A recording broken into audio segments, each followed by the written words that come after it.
kids are out there who know the characters Spider-Man or X-Men. So I'm wondering, what is Marvel doing to bring in new readership? Yeah, I guess we could do that. Glad I don't have to answer that one. Well, we're looking, just as we're looking at new lines that fit into the whole Marvel universe. We're looking at different ways to reach different groups of our audience. And in the fourth quarter of this year, we'll be launching a new line called Marvel Kids. And these are popular Marvel characters, but told almost more in a children's book format. It's almost a cross between a comic book and a children's book. And the four that we're starting off with is Spider-Man, the Incredible Hulk, the X-Men, and FF. These are books that are told more from the kids' point of view, where the kids have adventures with the superheroes. They have a lot of puzzles and interactive games in them. And we hope that they'll be fun, and they're the type of thing that's good for beginning readers that mom can buy and read to their kids, that kids can see. And well, we just got a nice order from Toys R Us. So when mom goes in with the kids at Toys R Us to buy all of those Marvel action figures, there's also books that she can buy for the little kids. And we also have our regular comic books in terms of 3-packs and box sets in Toys R Us. And all the big readers can find something too. Now, will these books be available at the specialty markets as well? They will be available as the specialty markets want them. We understand that most of the comic book stores don't have a strong readership of younger kids, but if the store does have a broad-based entertainment audience, they can have them. Yeah, these books are really geared to ages 5 and up. They're really trying to get the young reader involved. Are these monthly publications? Quarterly. Will the format be like comic books, or will it be? It will be comic book size and shape, but it will be more of a hardcover, almost not quite like a little golden book, but and that sort of thing. Do you already have creators lined up? Actually, the first 4 issues are done. First 4 issues are done and more in the works, and so, but we'll be looking for more creators as we go who want to work in that sort of genre and that level. Who did the first one? People like James Fry, Kelly Gervais. People who were really geared more towards a younger age group. The art is much more simple and post-broad. It wouldn't be that familiar to the direct market, Right. because Fewer panels per page, Right. Something that a younger kid can follow more simply. What's the vocabulary level? I believe. and Actually, also But I mean, in terms of reading, that is it. So is it very limited? Because 5 is like just starting to read, whereas up is.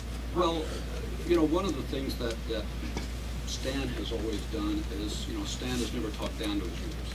And, when you wrote, you used words that we all had to go to the dictionary and look up sometimes. So, we don't mind making our readers reach a little bit. I thought he was going to say the benchmark is if Stan can understand it. What are the price range of these books? Alex, what did we price those at? that's $349? $349. $349. And the children's book sort of range. Any questions about our MC2 books? Any questions about the Spiderman relaunch? Any questions about the 35th anniversary of X-Men? When will these M2 books come out? the MC2? The MC2 did. I believe the first one come out in September or late August. August. Right.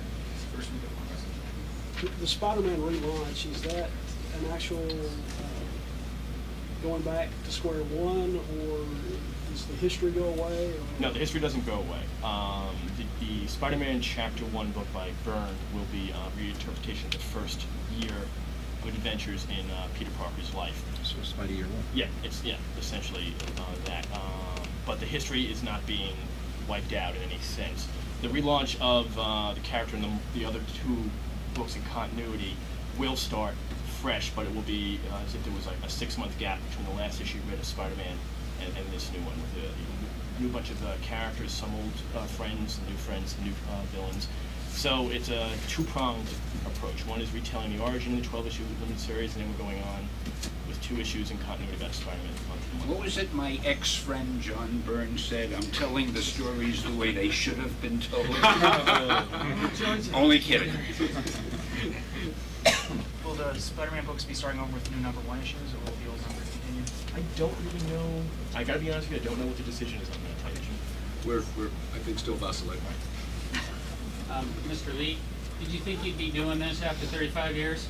Is it what?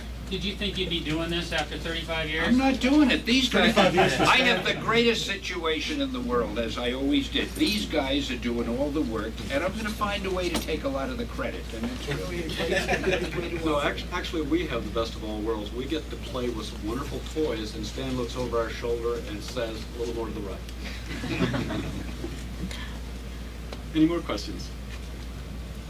Yes. Now that Marvel's finances have calmed down a bit, are we going to see more media, movies, animation start up again? Absolutely. As soon as we get going, as soon as Toy Biz takes over, that is number one on the agenda, to get our movie, television, and animation projects going. And obviously, we're starting with the Blade movie, which I think you're all going to enjoy. I think it'll be a surprise. Oh, it may not be as good as Captain America or The Punisher. And, you know, nothing could really live up to Howard the Duck, but you forget those three. I mean, this Blade, you wouldn't think it's Marvel. I mean, it's really a good movie.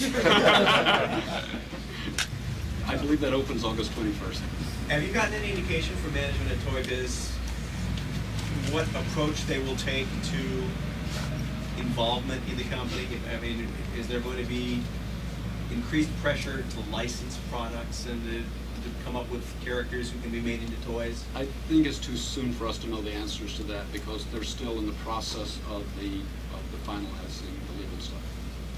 Is there, I don't know if you would know, but is there any resolution to the Spider-Man movie in sight or anything? Still working on it, and I think it's getting very close. I think the resolution will come sooner than anybody expects. But to answer your question, literally, no, there's no resolution yet. I like to be accurate. Now, I've heard pray tell that there's an X-Men movie in either pre-production or production right now. What's going on with that? Well, the script has been written, and it will be no surprise to you, it is now being rewritten. They just finished the rewrite. In fact, I have it on my desk at home. I haven't read it yet, but a few people who've seen it say they think it's really great. Bryan Singer, the director, seems very enthusiastic about it. And the way it looks now, X-Men will probably be the next movie we have after Blade. And that's a very exciting prospect. Is this guy Bryan Singer, who did The Usual Suspects. He's not a comic book director, you know what I mean? He does very intelligent, characterization-oriented movies. Yet, he's a big fan of the X-Men, and he wants to do this, and he wants to make it intelligent and believable, and he wants to take all these nutty characters with these crazy costumes who do insane things and make it very palatable to an adult audience as well as to the average comic book fan. So I have very high hopes for this. I think we couldn't have found a better director. Yes, Do you have your own sort of pick of who you'd like to play? What actor you'd like to have to play what character? Well, I'd like to be Professor X, but I think that the guy, I forget his name from the science fiction series, Star Trek. Patrick Stewart. Yeah, I think he's the guy that Brian wants. And of course, I agree 100%. He'd be perfect. Beyond that, there has been no casting. You know, everybody has his own opinion or her own opinion, but we haven't gotten it. See, you've got to have the script all finished before you can do the casting. And then you discuss it with the actors, they read the script, they see if they think they're right for it, we see if they think they're right for it, so we're not ready for that yet. Who's scripting that? Pardon me? Who's scripting that? It was done by Ed Solomon, who's the fellow who did Men in Black. But it's just been rewritten by a guy, I forget his first name, his last name is Macquarie, who is a fine writer, and Bryan Singer had selected him to do the rewrite. And so it'll be a combination of Solomon and Macquarie, actually. I thought he said Ed Sullivan for a second. I'm like, Ed oh Sullivan. my God. That would be a neat trick. How much will the continuation of other movies, if Blade does well, how much will that help, like say the X-Men maybe get green-lighted or... It won't affect it. You see, it's a strange thing. Our movies are all individual projects, and they're all being done by different producers, different directors. Obviously, it'll be good if a Marvel movie does well. People will be anticipating the next one, I imagine, even more. But they won't affect each other. If the Blade movie bombs, which I don't think there's a chance of that happening, they will still go ahead with the X-Men, and they'll still promote it as heavily as anything. And if the X-Men movie bombs, they'll still do the Silver Surfer. But there'll be a little bit of hesitancy, I guess, on people's parts. If you have a chance, go over to the Marvel booth, and up there on our screen, you'll see some of the trailer for the Blade movie. It really looks kick-ass. Next question. Wesley Snipes is just great. Wait till you see it. Ooh. I mean, to give you an idea, he plays that role just the way I would if I were playing it. I can't give him a better credit. Good. Do we have any more questions? As long as we're on the movie topic, there was a report a few months ago that Tom Cruise was interested in playing Iron Man.